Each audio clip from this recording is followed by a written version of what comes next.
Janani, are you able to hear me now? Can you speak? See if I can hear you.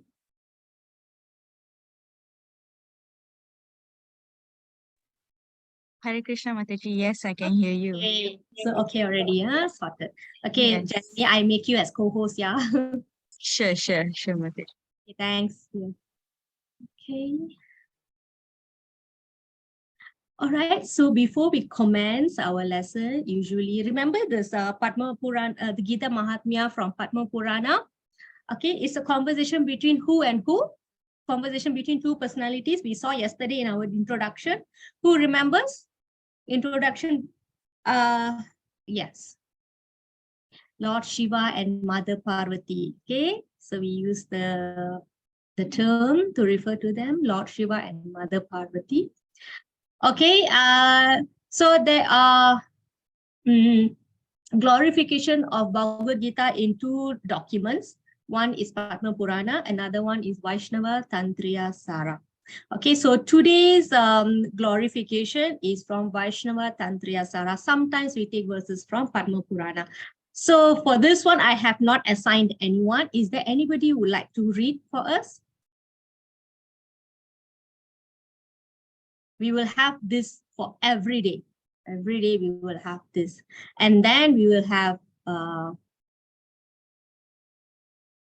and then we have another glorification. This one will be coming from Gita Mahatmya. Okay, so the first slide always from Vaishnava Tantriya Sara. Okay, so I will. Yes, please, Prabhu. Thank you.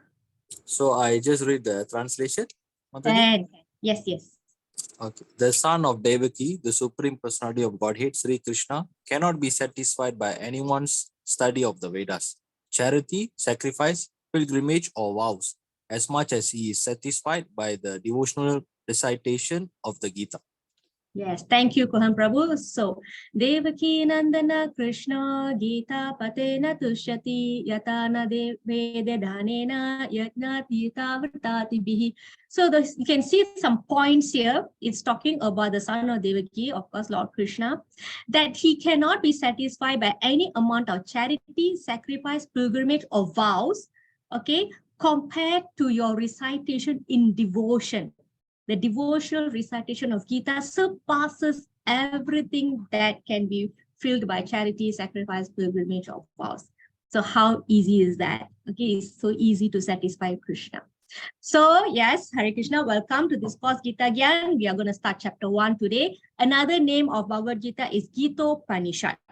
Okay, so there are 108 Upanishads. I explained yesterday, certain Vedas will have a certain number of Upanishads. So this is considered Gita Upanishad. Okay. And this is part, Bhagavad Gita is part of Mahabharata. And remember that one of the slide that we read yesterday, Bhagavad Gita is like a cow. Who is the milkman? Sorry, Bhagavad Gita is the milk. All right. So this milk is coming from entire Vedas, but who is milking it? Lord Krishna, correct. And who is drinking it?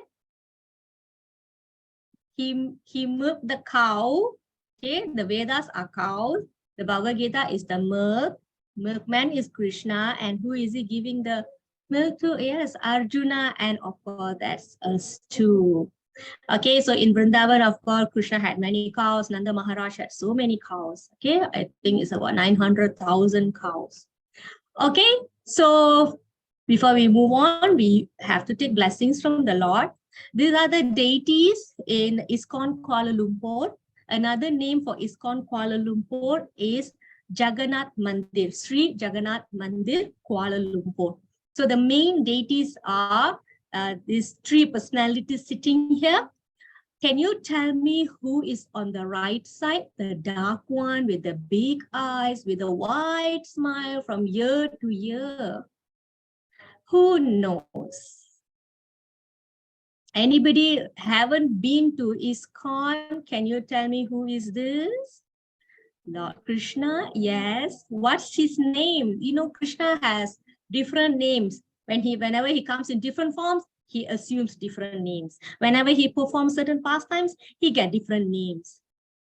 Why this is Lord Krishna? He's not having the flute. He's not standing with the crossed legs.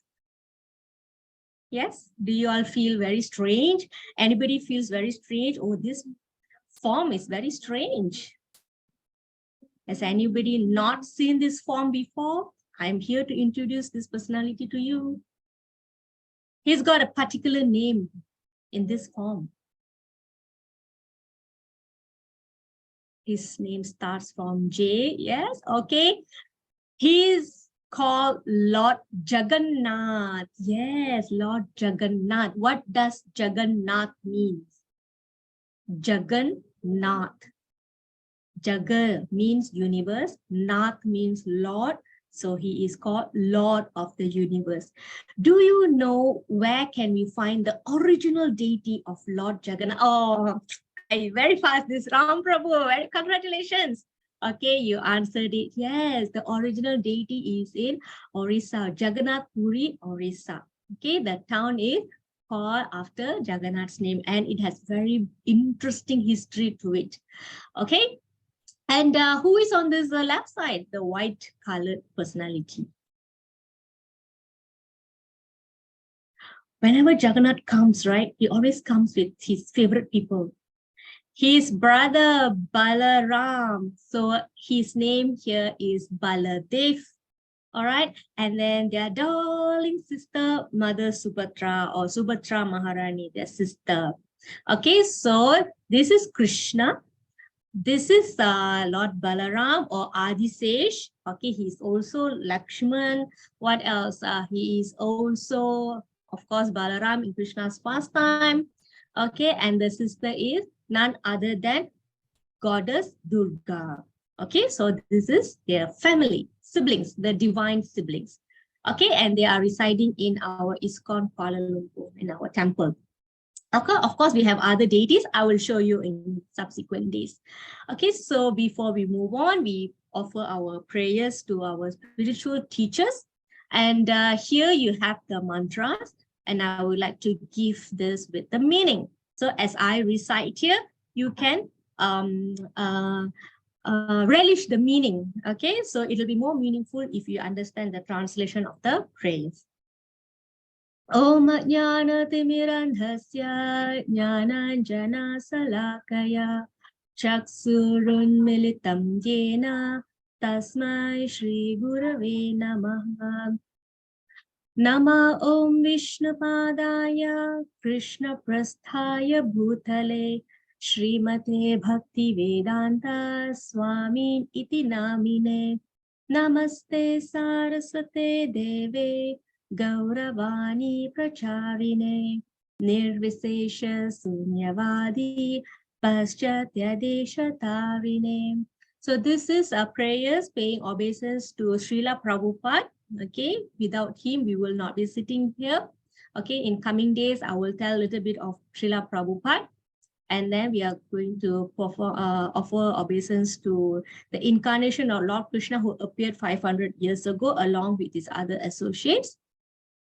Jai Sri Krishna Chaitanya Prabhu Nityananda Shri Advaita Gadadhara Srivasadi Gaura Bhakta Vrinda. Okay, so the one in the middle is Krishna himself, and on this left side is Lord Balarama. So Mahaprabhu and Lord Balarama, they appear as Chaitanya Mahaprabhu and Lord Nityananda. So you see here Sri Krishna Chaitanya and Nityananda Prabhu. Okay, so for now, I introduce these two personalities to you. All right. Hare Krishna, Krishna Krishna, Hare Hare, Hare Rama, Rama Rama, Hare Hare. Okay, hold on, yeah.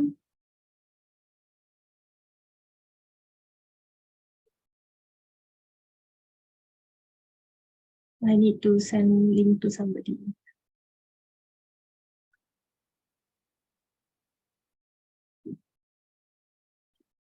Okay.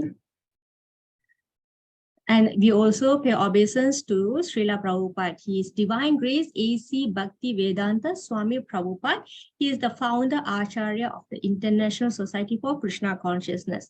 Okay, even though Krishna consciousness has been there since time immemorial, but Prabhupada, during his late 60s, he took the knowledge, the Krishna conscious movement to West to propagate it. Okay. So many people have gone before Prabhupada, many people have gone, but they're not able to expand it, all right, so much. So they always return back because there's too much of challenges. But under the guidance and under the instruction of his guru, he brought this Krishna conscious movement to US, and then he registered it as ISKCON, all right, International Society of for Krishna Consciousness. So that is the short form, ISKCON. Okay. All right, he left India at 69 years old, and in the next 10 years, he established 108 temples, cow farms, and communities and centers. All right, and Prabhupada also, the version that we have now, Bhagavad Gita as it is translated by Srila Prabhupada based on the books have been already given by previous acharyas like Vidya Bhushan. Okay, there are some. If you see the Bhagavad Gita SD, you will see that Prabhupada quotes the previous acharyas as well. And then he gives his simple explanation to guide us. Okay, and this is by maintaining its original meaning without including his own opinions. Okay, there are examples, but it's never to propose his own ideology whatsoever. The core focus, like I mentioned yesterday, is the devotional mood. All right, and this is why we call it Bhagavad Gita as it is. All right, okay, so we move to the Gita Mahatmya, verse 1. Okay, can we have somebody to read this translation, please? Anyone? Hare Krishna Mataji. Okay, Kumuda Mataji. I will read. One who with a regulated mind recites with devotion this Bhagavad Gita scriptures, which is the best over of all virtue, will attain to a holy abode such as Vaikuntha, the residence of Lord Vishnu, which is always free from the mundane qualities based on fear and lamentation. Yes, very good. Thank you, Mataji. So the point to note here, you see this, abode such as Vaikuntha. So for the next 1 hour, please try to not to get distracted. We are going to give our full undivided attention to this class.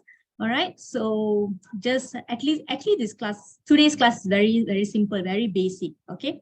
So I think we can cover in 30 minutes, unless there are some questions or clarification required. And I guarantee you'll receive timeless wisdom. Okay. And it's going to bring great change in your life, provided you apply it. All right, so we are fortunate that we are reading Bhagavad Gita in a systematic manner, because personally, I have also tried reading Bhagavad Gita in my early days. It's not easy to understand. Okay, even after I came to ISKCON, it was not very easy to understand, because suddenly you have this verse, and then when you come another day, this another verse, so there was no continuation. Okay, so when this Gita Gyan program was launched, I felt so happy. At least the newcomers, you can actually understand from step by step. Okay, gradually it will bring you to chapter 18. So it's a very good program. Okay, and then here it says that just by reciting Bhagavad Gita, we can go to Vaikuntha. Vaikuntha literally means place with no anxieties. Right? So that's what the meaning of Vaikuntha, place with no anxieties.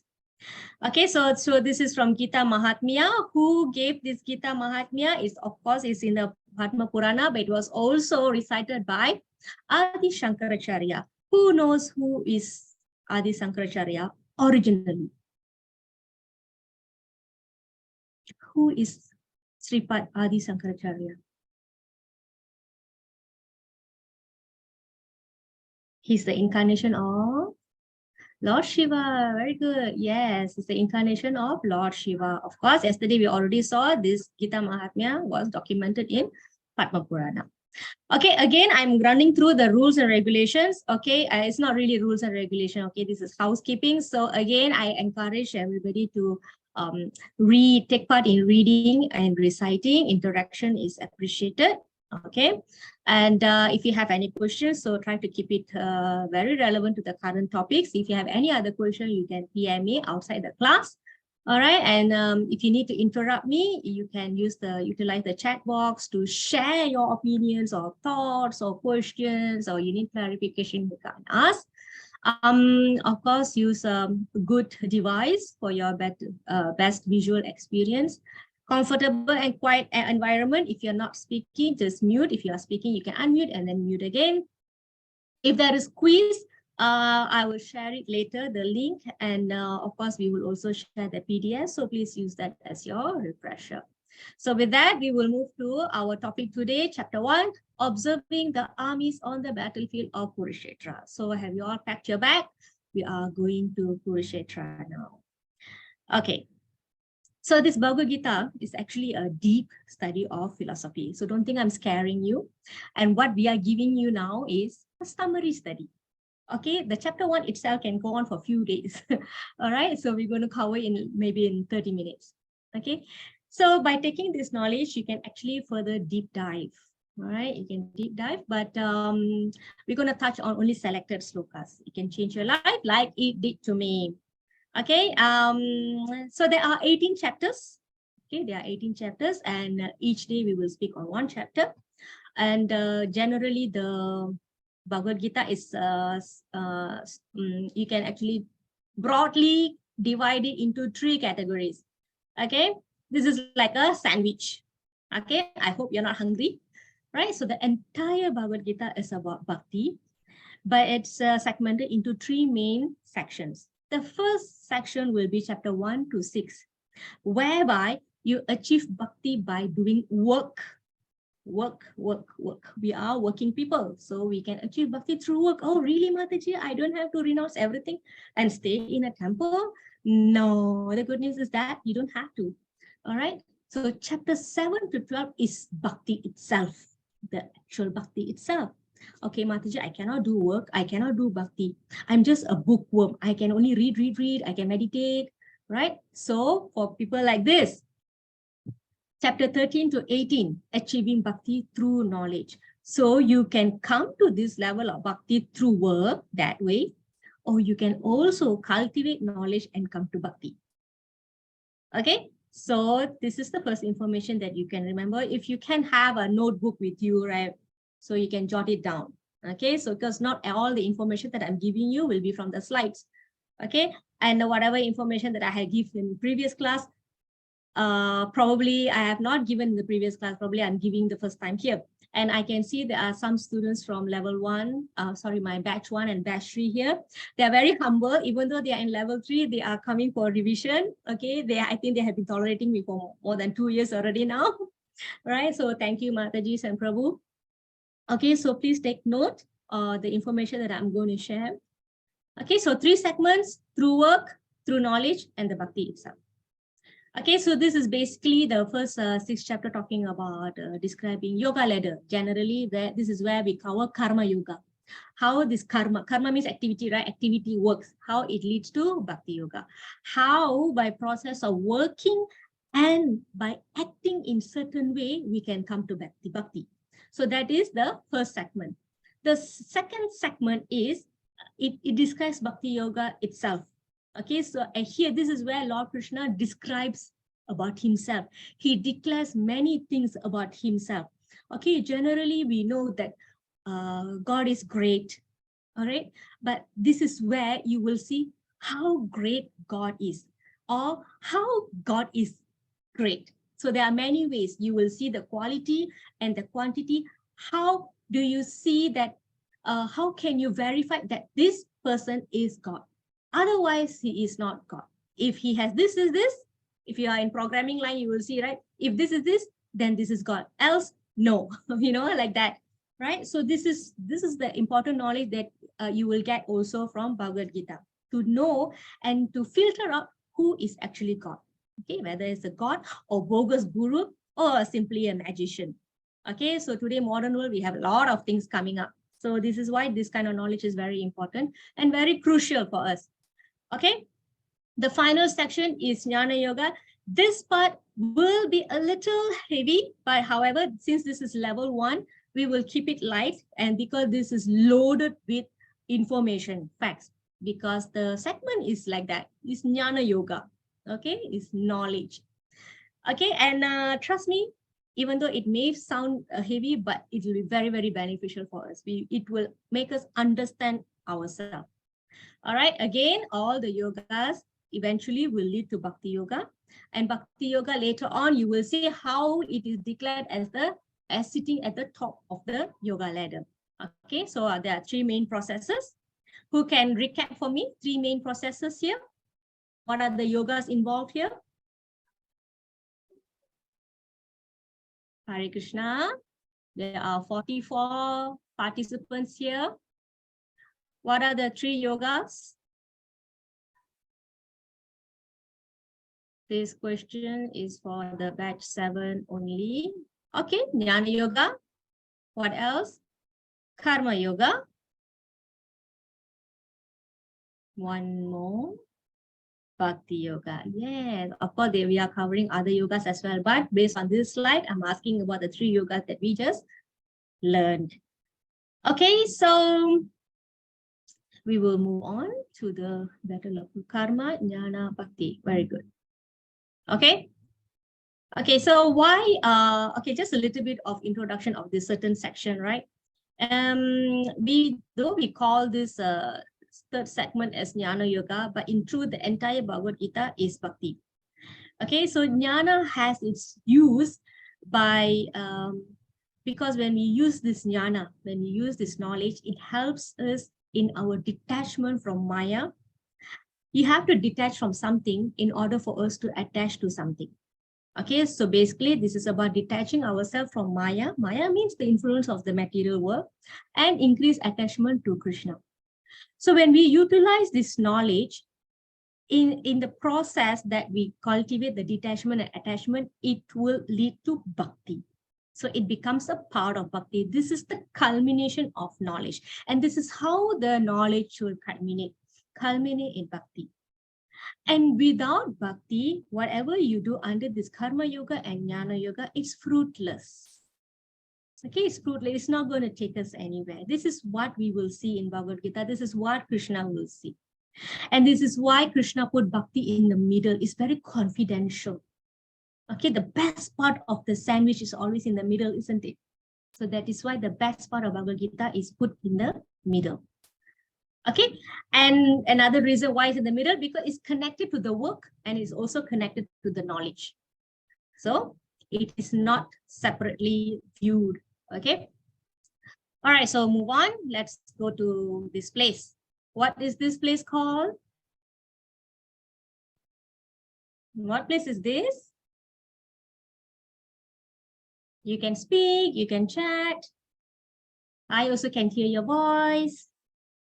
Yes, Kurukshetra. Yes, the battlefield of Kurukshetra. In modern age, where is this Kurukshetra now?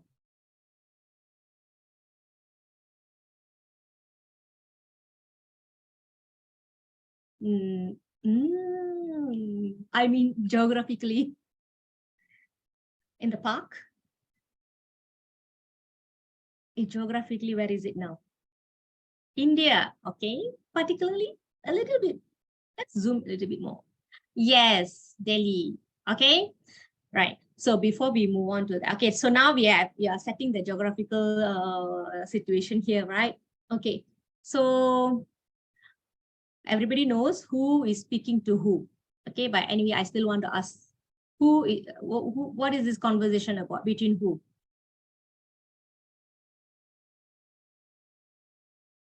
Conversation between Lord Krishna and Arjuna. Who are these people? What is their connection? Who knows? Who is Arjuna to Krishna? Cousins. Okay, what else? What else? Tada brothers. Yes, friends. Yes, they are cousins and friends. You know, sometimes you have your very good cousin as your very close friend. So they are like that. Okay, right. So by Krishna to Arjuna. Okay, first information. Yeah. Okay, so if there is a quiz, this question might come out. I am not saying this question will come out, but I'm not so sure. Okay. Okay, so roughly when this taken place? How many 100 years ago? A guess, just a guess. I just want guess. Ah, wow. 500? Okay. 12,000. Okay. Yes. 10,000. Okay. 5,000.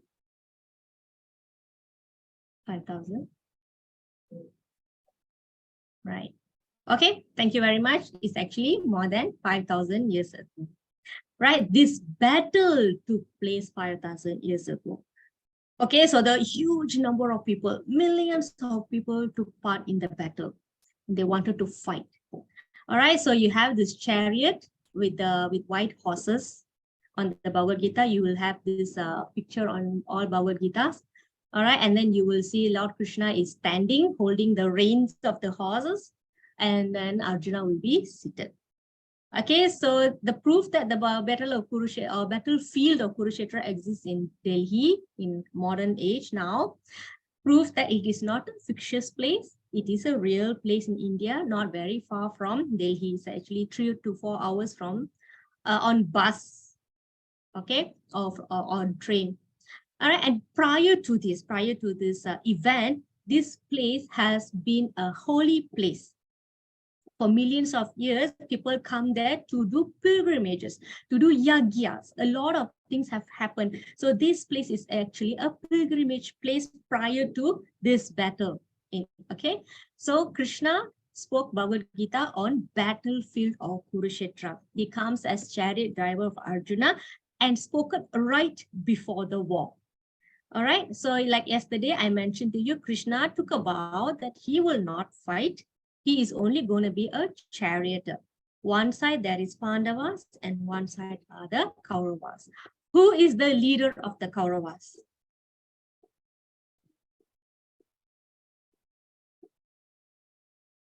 The quicker you answer, the quicker we can move on.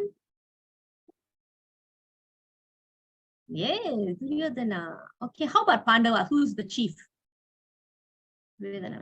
Very good Mahabharat knowledge. Yudhishthira. Yeah, Yudhishthira is the eldest brother. So naturally, he is the leader. Okay, Yudhishthira. Okay, next question. Okay, battlefield of Kurukshetra. Next questions. We want to see how long is this Bhagavad Gita? How many you think the verses are? How many thousands? Okay, sometimes I just ask things to confuse you. How many verses are there? I will hold my answer. 700, 900. Okay, any more guesses? 700. Okay, all right. The answer is 700 verses. Okay, any guess how long it would have taken for Krishna to speak this Bhagavad Gita? 700 verses. Huh? And you have to remember, Krishna did not recite verses like how we read. Dharma Kshetre Kuru Kshetre. He doesn't speak like that. Those days, he spoke like us, like how I talk. Don't know how many words in 1 minute I speak. So how many minutes or how many hours do you think Krishna would have taken to speak all this? Of course, the 700 verses is not only Krishna's verses. Arjuna also was speaking. So how long do you think this conversation took? Years? 18 days? 80 days probably for me to take. 18 days for me to speak. 30 minutes? 30 days? 30 days. How long was the Mahabharata war? Can somebody Google and tell me how many days was the Mahabharata war? So the Mahabharata war was for 18 days. Okay, so we have 30 minutes and we have 1 hour. Okay, that's pretty close. Okay, we have one person who answered it correctly. Okay, so it's actually 45 minutes. Okay, yes, 45 minutes. Oh, yes. Okay, so another information, 45 minutes. Can you imagine how fast Krishna would have spoken or Arjuna would have spoken? Okay, so we will see who spoke how many verses. Dhritarashtra, one verse. He asked one question in the beginning, and that's about it. And Sanjaya was describing what was happening in the battlefield, because Dhritarashtra was in the palace, Sanjaya was in the palace, but Sanjaya had the ability to see what is happening elsewhere. So he was describing certain things. So certain information about Bhagavad Gita is through the lens of the magical lens of Sanjaya. Who is Sanjaya? How long was the battle? Is there anybody Googling? I don't remember at the top of my head. I don't remember. Who was Sanjaya? Or maybe I can ask this question later. All right. And then, of course, Arjuna had lots of question and answer with Krishna. So he spoke 84 verses. The balance was by Lord Krishna, 574 verses. Okay. Sanjaya was minister to Dhritarashtra. Pretty close. He is not really a minister. Okay, so now Dhritarashtra. Okay, let's move on. Yeah. Okay, this one very good. You all answered it very good. King Dasaratha, Dhritarashtra was king. Who was Sanjaya? Okay, let's move to this verse 1.1. This is the first verse in Bhagavad Gita. It's okay, Harish Prabhu. Okay, so I have actually assigned Siva Ranjini Mataji to recite this. Mataji, are you here? Yes, Mataji. Okay, Can are you hear you me? ready? Yes, clear. Yes. Okay. Hare Krishna. Dharma kshetre kuru kshetre samavetayu yutsavaha mamaka pandavas chaiva kim akurvata Sanjaya. Dhritarashtra said, O Sanjaya, after my sons and the sons of Pandu assembled in the place of pilgrimage at Kurukshetra, desiring to fight, what did they do? Okay, thank you, Mataji. So, Dhritarashtra is the father of who? Anyone? You can just unmute and speak. If you can't, then you can just put in the chat. Whose father is Dhritarashtra? Okay, the Kurus. Okay, he's the father of the Kurus. He's on the Kauravas. Yes, one important feature about the Dhritarashtra is that he is a blind king. So he wants to know what is happening in the battlefield. So he's asking his secretary. Sanjaya is his secretary. So he's asking, oh Sanjaya, what is happening in the battlefield? Okay, what will happen in the battlefield? They will play game code. No, right? They will fight. So even this one verse, we can go on talking for 1 hour, because you can read in between the lines. If they are already standing there in the battlefield, they already have their weapons, they already arranged all their phalanx and armies and battalion, what else they will do? Takkan they turn back, isn't it? So what is the significance of King Dhritarashtra asking this question? Desiring to fight, what did they do? So there are so many information behind this question that Dhritarashtra is asking, but this is not covered in level 1. It will be covered in level 2 if there is level 2. Okay. So one important thing is that how Sanjaya is able to get this vision. Anybody knows? I would like to give chance to those who already may have knowledge about this. And then I will add in if, if the need be. Why do you think Sanjaya can see this from far? Whose disciple was he? He's got a boon. He's got a boon that he can see things from far. Just like here, we can watch live games happening in a distant country. So those days, Sanjaya was already doing it. So he was doing commentary of what was happening there. So he was given a boon by his guru, who is Vyasadeva. Okay, Sanjaya's guru is Vyasadeva. Very good. Yes, granted by Vedavyasa. Vedavyasa or Vyasadeva. Okay, Vedavyasa or Vyasadeva is the incarnation of Lord Krishna as well. So there are many incarnations of Lord Krishna, and Vedavyas is called literary incarnation. That is why the Vedas, all these Vedic scriptures, all written by Vedavyas. Okay. All right, so Sanjaya was given power by a great sage, Vyasadeva, who is his guru, and he's able to see everything that's happening on the battlefield of Kurukshetra. Yay, Harish Prabhu, congratulations. No more tears. Okay, now, so after my sons and the sons of Pandu and the Kauravas gathered, what did they do? Now, he had how many sons there?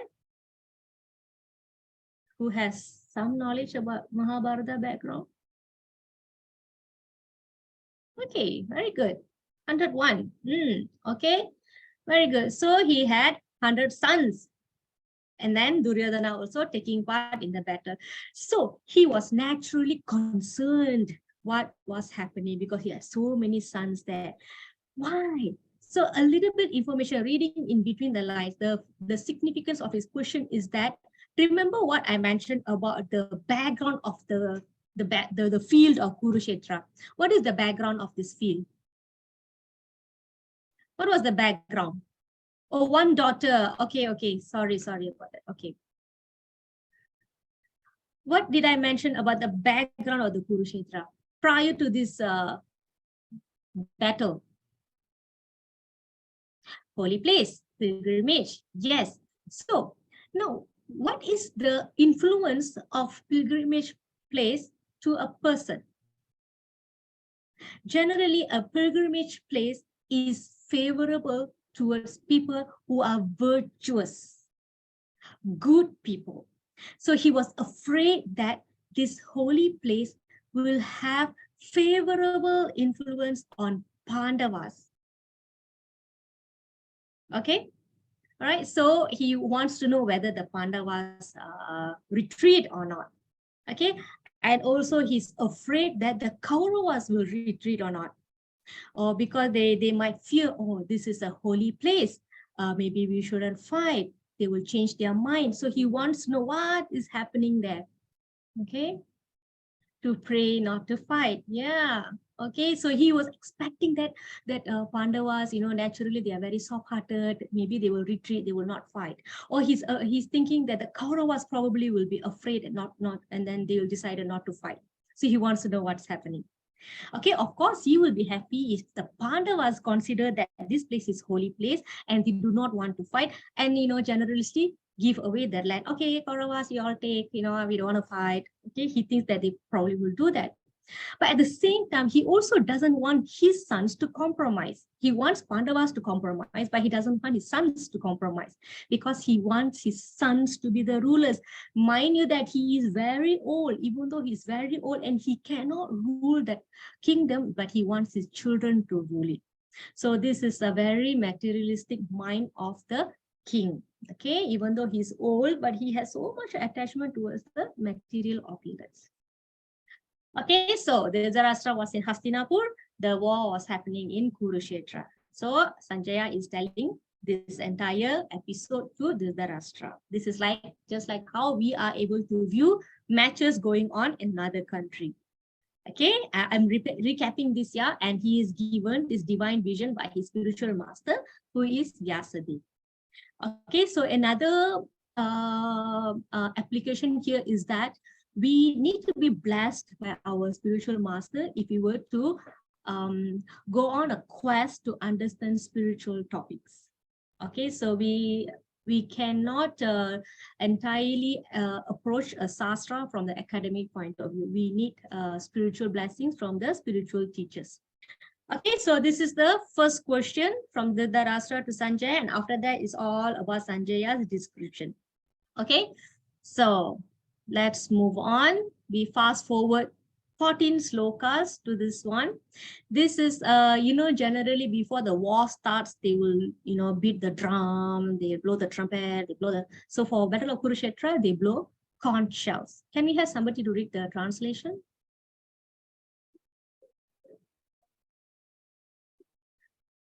Let me see who I have not called yesterday. Divya Mataji, would you like to read the translation?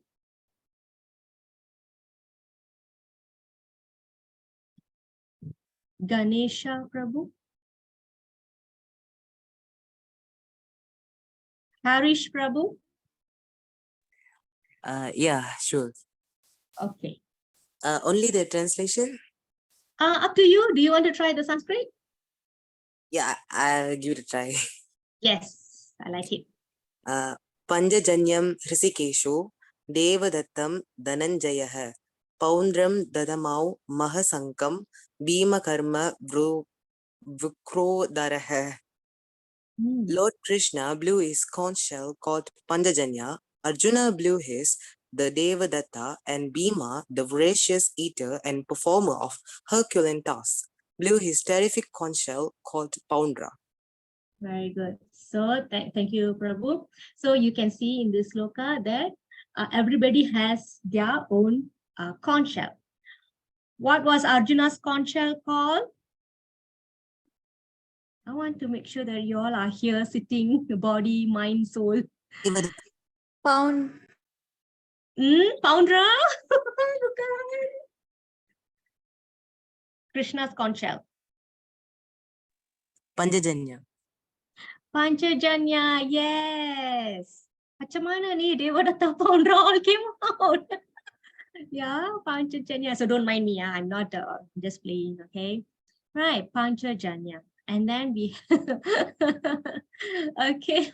Then Arjuna, what was his conch shell? Okay, now you bring on all the names. Tada, Poundra, Devadatta, yes. Hey, some more. I just want to ensure that you all are here. Okay, very good. Right. So next personality described here is Bhima. There are two qualities mentioned about Bhima. Okay, before that, what was Bhima's conch shell? Poundra, yes, now is correct. Some more. Bhima's conch shell? Poundra. Why that laughing emoji there? Okay. And you know, and a special mention is here, terrific conch shell. So can you imagine, terrific conch shell? So there are two qualities mentioned about Bhima here. Who can tell me what are the two qualities? The features of Bhima. Poundra, correct. Okay, this is like comprehension exercise. I'll give you a passage, I ask you a question, and you find answer from the verse. Voracious eater. Lagi? Well, you can put in your own words, you don't have to exactly take that word, because I want to know whether you understand or not what is this verse about. Okay, Spiriya Mataji, you're right. He's strong, very strong. So I want in your own words. Able to do heavy work, very good. It's very strong, able to do heavy work. Okay. Big eater, eats a lot. Yes, this is what I want. Okay, I want you to tell me in your own words. Okay, mighty eater and very strong. Okay, and he's got his terrific conch shell called Poundra. Muscular man, very good. Thank you very much. Okay, and okay, now let's talk about the conch shell. Yeah, now the conch shell is made of what? Like me, Harish Prabhu. Okay. Welcome. Okay. Conch shell. Conch shell made of proteins? Oh, Bhima is made of proteins. Conch shell. My question is on the conch shell. What is conch shell made of? What is conch shell actually? Sangu. What is sangu? Anyone? It's a shell, right? Shell. Dead things shell. Yes, it's a shell. It's a dead vessel. It's the vessel of a dead living entity. Correct. Oh, okay. All right. I get it. I think you are talking about the material that, okay, I understand. Now the conch shell is actually a vessel of a dead entity. Okay, thank you, Mataji. All right. So generally, generally the dead things like bones are considered inauspicious. Yes or no? Right. But why is it is mentioned here? Because it is one of the symbol in Lord Vishnu's arm. How many arms Lord Vishnu has? What are the things that he carries on his forearms? I want all the four. Chakra. Some more. Sangha, chakra, gada.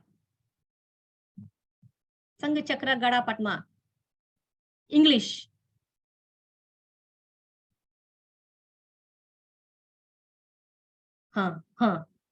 English.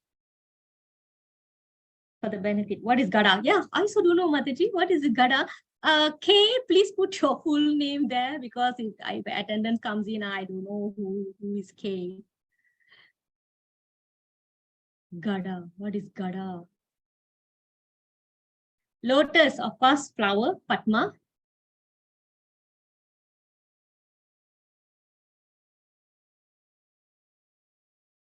Okay. Sangha is conch shell. Gada is mace. One more. The one that Hanuman holds is Gada. Yes. So whenever we refer to Deva's names, we put the Lord or Sri. Okay, Lord Hanuman or Sri Hanuman, you know. Okay, we address them with respect. What else? Did I put all the four there? Sangha, chakra. Chakra means disc. Okay. All right, Sangha chakra, Gada Padma. Very good. Gada is a weapon. Okay. Now, one of the auspicious item that Lord Vishnu has is conch shell. So that is why it is very auspicious and it is used to blow before Arati in temples. Okay, it invokes auspiciousness. So it is not same as a bone of a dead thing. Okay, so how many information that you have learned today? So you should keep track, yeah? All right, so that is the significance of conch shell here. Blowing of conch shell is a customary practice before you start a war, before the war takes place. And the important point here is that it is not covered in level 1, but I'm giving you some information that disc chakra, the Sudarshana chakra, the one like a round and has teeth, sharp teeth around it. Okay, so the personification of chakra is Chakra Talwar, and usually you can see Chakra Talwar deity in Lord Perumal's temple. Okay, so Lord Chakra Talwar is empowered by Lord Narsingha. So usually you will see Lord Narsingha behind of Chakra Talwar, and usually you pray to Chakra Talwar to remove all the bad things, bad omens, black magic. So to remove all this, you go to Chakra Talwar, which is empowered by Lord Narsingha. This alvar is different from the Divya Prabandham alvars. Okay, it's not one of the 12 alvars. Chakra Talwar is different. Okay, so but he has that alvar at the back. Okay, Chakra Talwar. Okay, so what I was saying, the conch shell, and I think I got diverted. Okay, yes. The part that they blow the conch shell, it is described in Bhagavad Gita that by the sound of the conch shell, it shattered the hearts of the Kauravas. But you know, before that, the Kauravas also blew their conch shell. But Sanjaya did not mention anything about the Pandavas' hearts were shattered.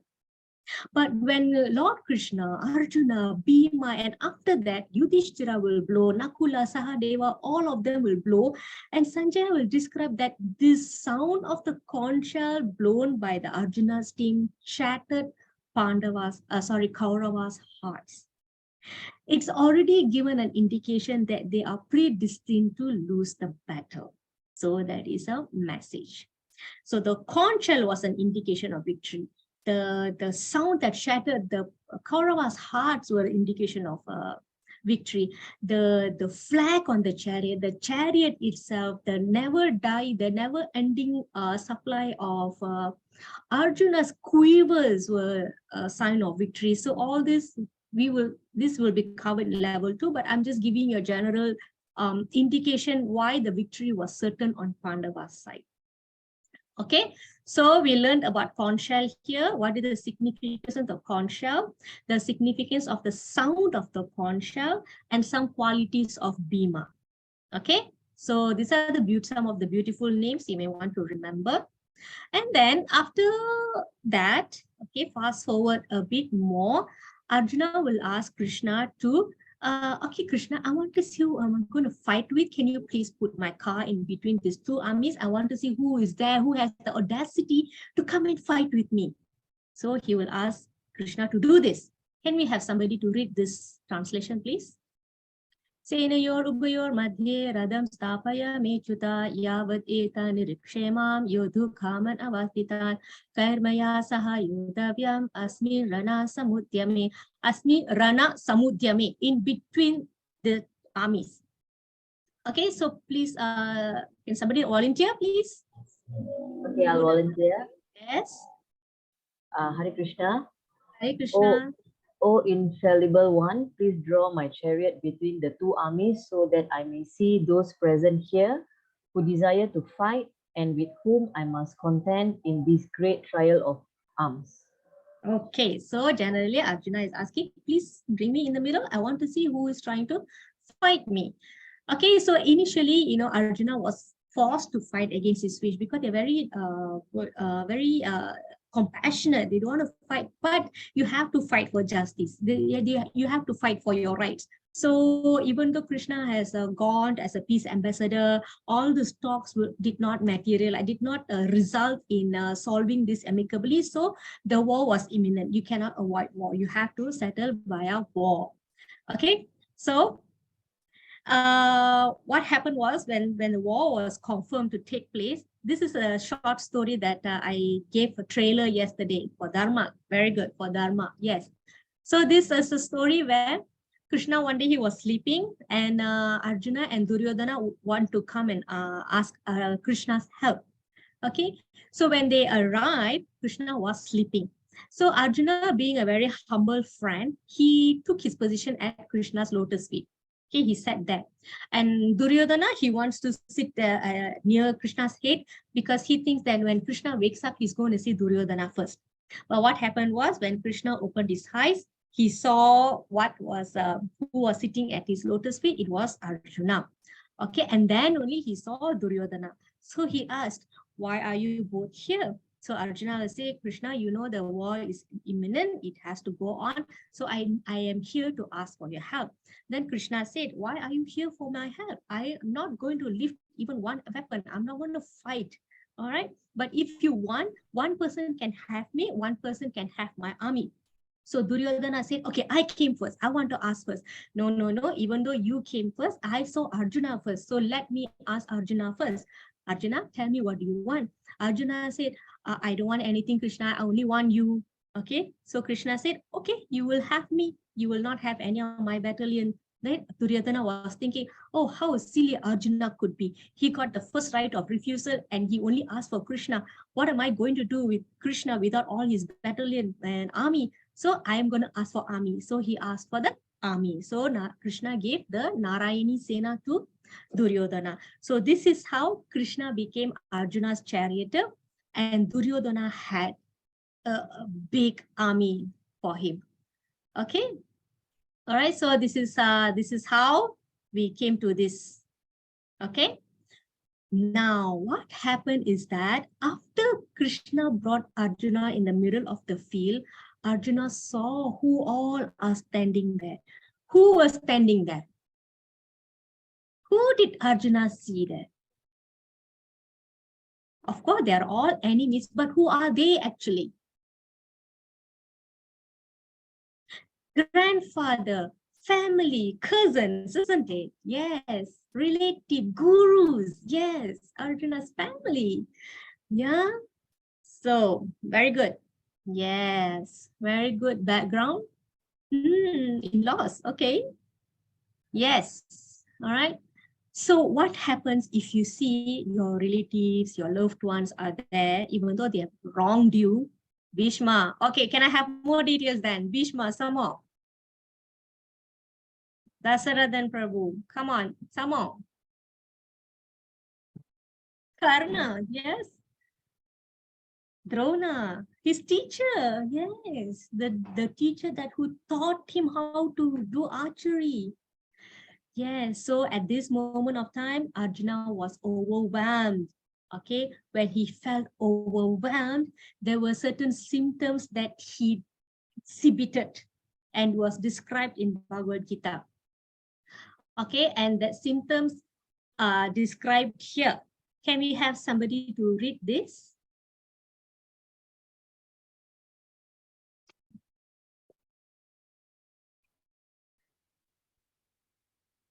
Anybody ready to read? I can do it. Okay, Ram Prabhu. Hi. The limbs of my body are quivering. My mouth is drying up. My whole body is trembling. My hairs are standing on end. My Gandiva bow is slipping from my hand. My skin is burning. I am unable to stand here any longer. I'm forgetting myself. My mind is reeling. I see only causes of misfortune. Yes, thank you, Prabhu.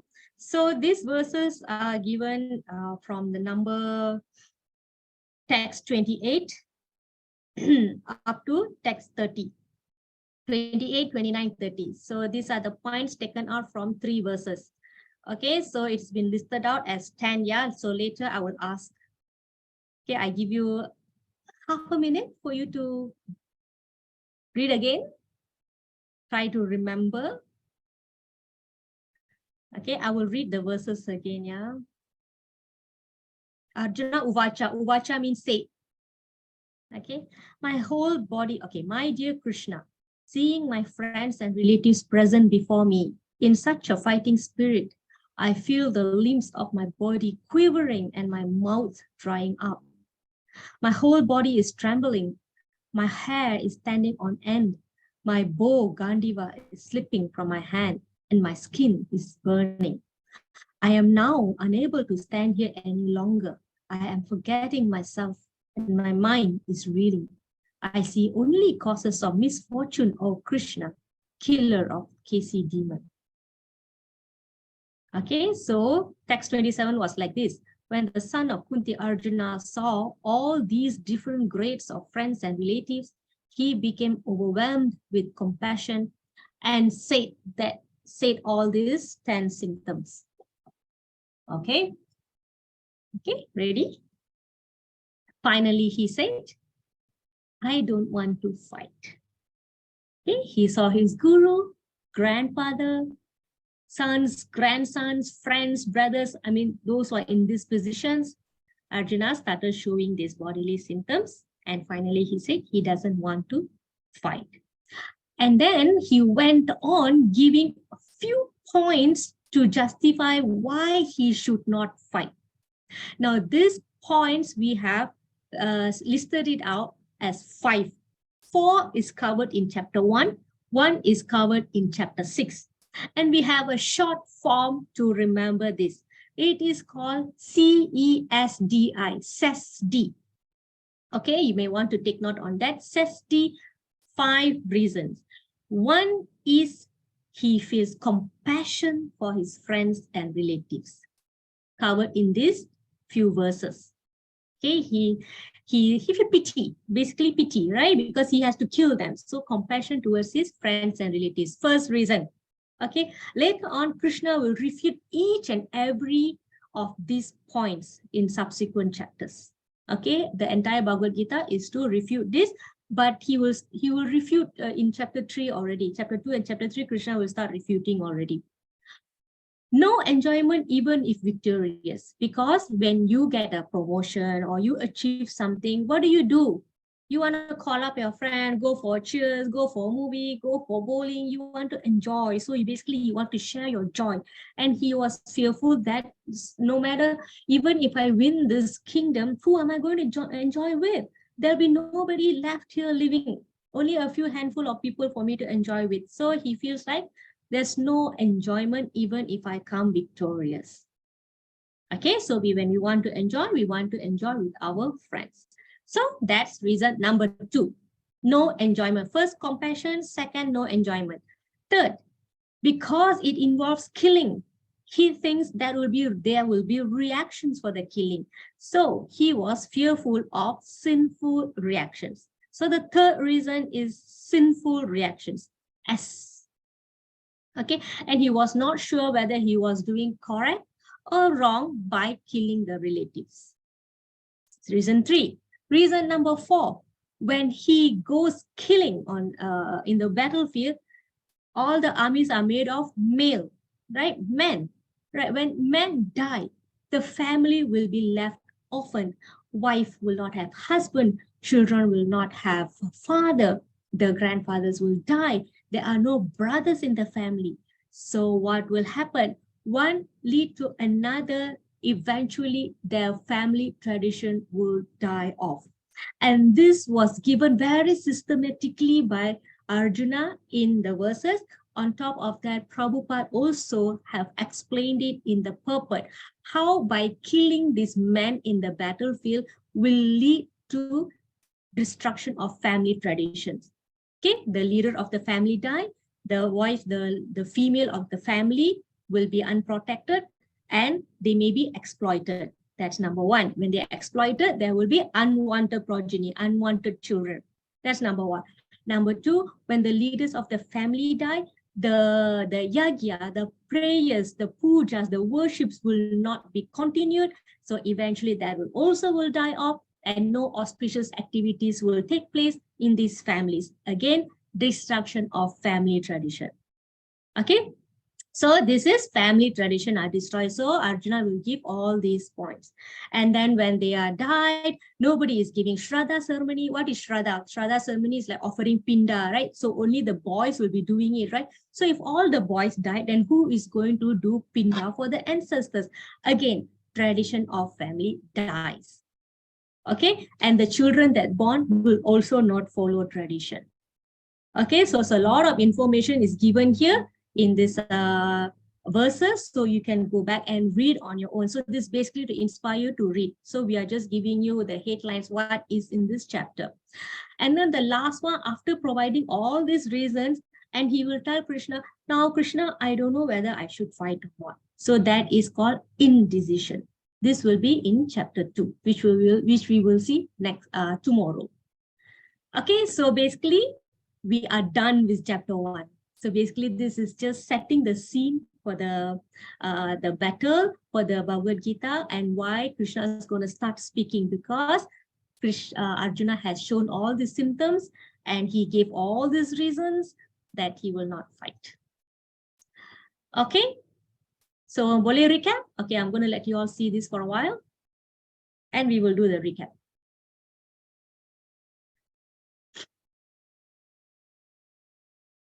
5 seconds.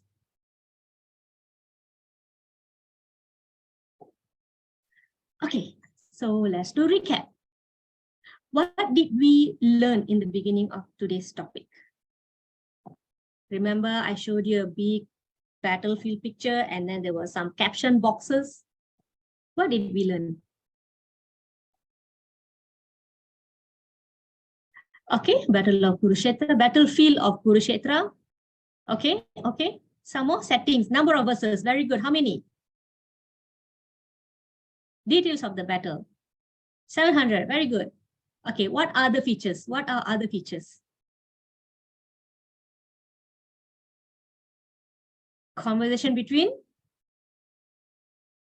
Come on, get your typing fingers fast. Arjuna and Krishna. Okay, relationship between parties. What relationship is that? Somebody mentioned relationship. Cousins, friends. Very good. Sanjaya and King. So what about Sanjaya and King?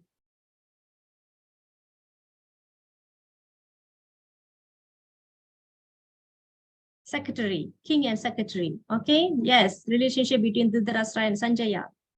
Okay, next. When was Biji spoken? Yes, very good. When was it?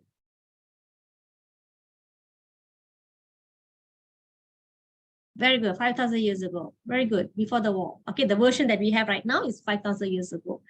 Very good. Before the war. Okay, next. Next. We can move on to the next slide. What happens before the war? What did they do? Beat the drums? Hoist the flag? Blowing of conch. Yes, conch shell. Okay. Wanna tell me what's Krishna's conch shell name?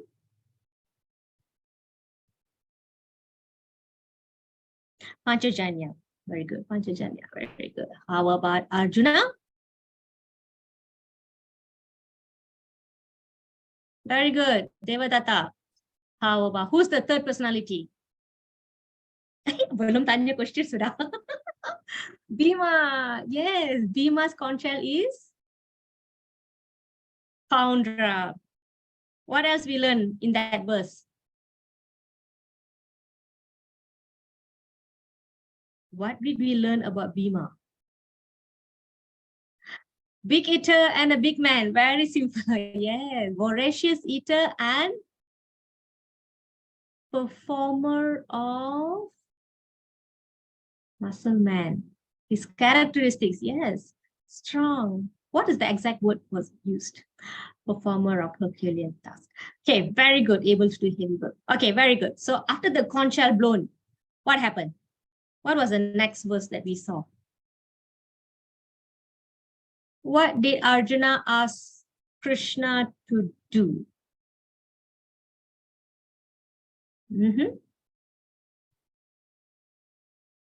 Yes. Bring him to the center. Okay, and what did he observe? Yes, very good. Correct. His relatives, family.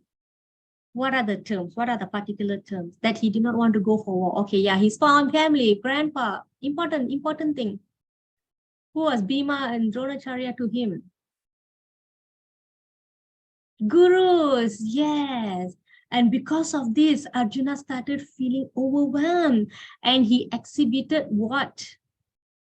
How many? 10. Can we have some of it or all of it? Gandhi was sleeping, hair standing out, mouth drying up, limbs weak, bow slipping, feeling hot, standing, mouth drying, skin burning. Head is reeling. Okay. Very good. Let me see. All covered. I think there's one not done yet. Skin is burning, yes. One more, I think. I think one is being missed. Unable to stand there any longer. What was happening to his whole body? Okay, very good. Yeah, okay, got already. Weakness, Mataji. Whole body trembling. And at the end, shivering. Yeah, the trembling. Okay, so at the end, what did he conclude?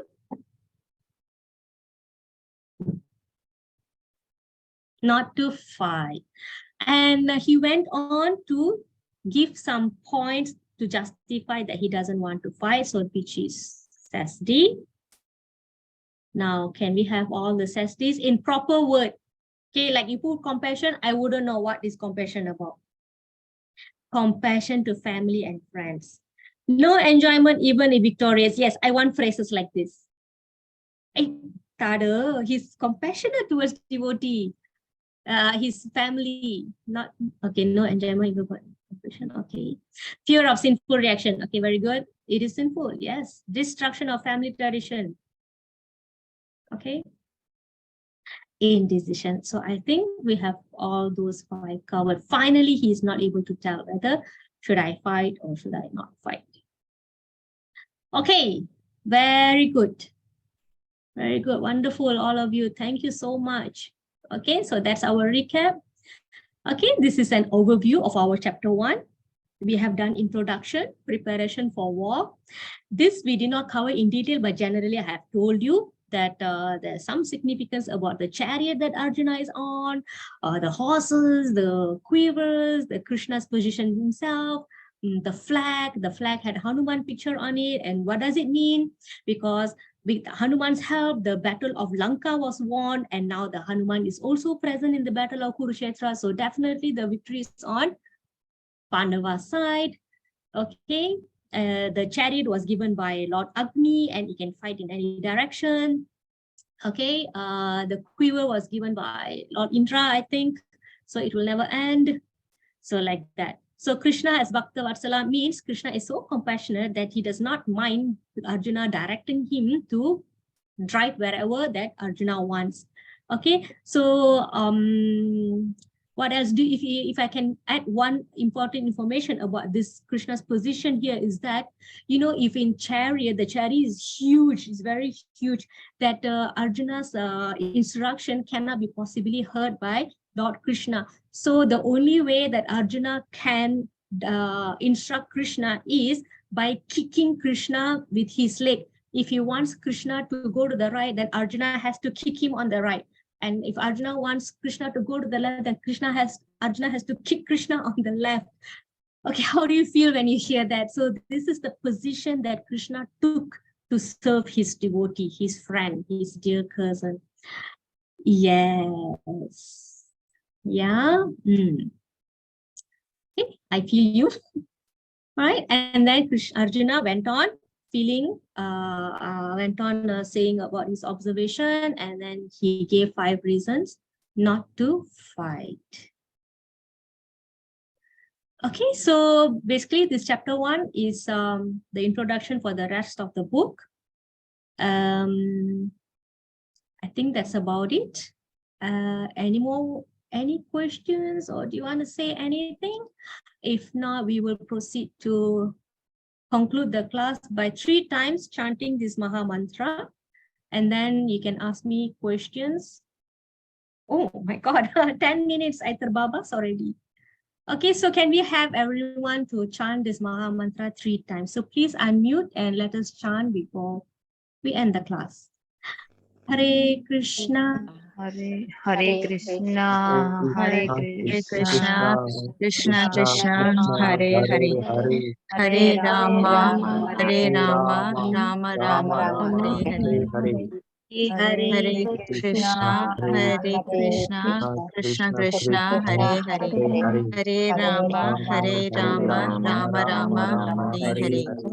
Hare Krishna, Krishna Krishna, Hare Hare, Hare Rama, Rama Rama, Hare Hare. Rama Rama Rama Hare Hare. Om Tat Sat. Thank you so much, everyone. I will stay here in case you have any questions. Otherwise, you can take your leave. So we have some senior devotee here, Goparaj Gopaldas Prabhu. Thank you, Prabhu. You're here. Thank you, Mataji. Thank you, Param Prabhu. You are here too. Okay. Okay. Wonderful class, Kasthuri. Bye. And nice explanation. Oh, your mercy, Prabhu. எல்லாம் நீங்க சொல்லி கொடுத்ததுதான். Haribol. Haribol, Prabhu. Thank you, Prabhu. Hare Krishna. Good night. Thank you. Good night.